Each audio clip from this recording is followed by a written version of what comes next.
Hello guys, അപ്പോൾ നിങ്ങൾക്കൊന്നും അത്ര പരിചയമില്ലാത്ത ശബ്ദമാണ്. എന്തായാലും നമുക്ക് വഴിയെ പരിചയപ്പെടാം. ഇന്ന് ഞാനിവിടെ ചെയ്യുന്നത് എന്താണെന്ന് വെച്ച് കഴിഞ്ഞാൽ ഒരു മിനിയേച്ചർ ട്രീയേഴ്സ് ആയിരുന്നു.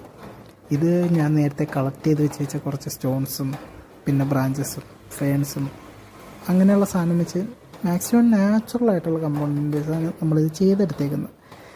ഇത് ശരിക്കും പറഞ്ഞാൽ എൻ്റെ ഡ്രീം പ്രൊജക്റ്റ് ആയിരുന്നു. ഞാൻ കുറേ നാളായിട്ട് ചെയ്യണം എന്ന് വിചാരിച്ച് ഇരുന്നൊരു സാധനമായിരുന്നു. അതിന് നമ്മൾ കുറച്ച് വുഡൻ സ്റ്റിക്കൊക്കെയാണ് യൂസ് ചെയ്തേക്കുന്നത് ആ സ്ട്രക്ചറൊക്കെ ഉണ്ടാക്കിയെടുക്കാൻ വേണ്ടി. പിന്നെ കുറച്ച് മൈന്യൂട്ടായിട്ടുള്ള ഡീറ്റെയിലിംഗ് കൊടുത്തിട്ടുണ്ട്. ഒരു സ്റ്റെപ്പ് പോലെയുള്ള സാധനവും സെപ്പറേറ്റ് ആയിട്ട് നമ്മൾ ബ്രാഞ്ചസ് അതിന് ഫിറ്റ് ചെയ്തിരുന്നത്. ഇതൊക്കെ അത്യാവശ്യം ടൈം എടുത്തതായിരുന്നു. നമുക്കിത് ഏകദേശം കംപ്ലീറ്റ് ചെയ്യാൻ വേണ്ടിയിട്ട് 8 hours എടുത്തായിരുന്നു. സോ വീഡിയോയ്ക്ക് കുറച്ച് ലെങ്ത്ത് കൂടുതലാണ്. അത് കാരണം ഞാനിത് 2 പാർട്ടായിട്ടായിരിക്കും പോസ്റ്റ് ചെയ്യുന്നത്. അപ്പോൾ ഫസ്റ്റ് പാർട്ട് ഇത്രയേ ഉള്ളൂ, സെക്കൻഡ് പാർട്ട് പിന്നാലെ വരുന്നതായിരിക്കും.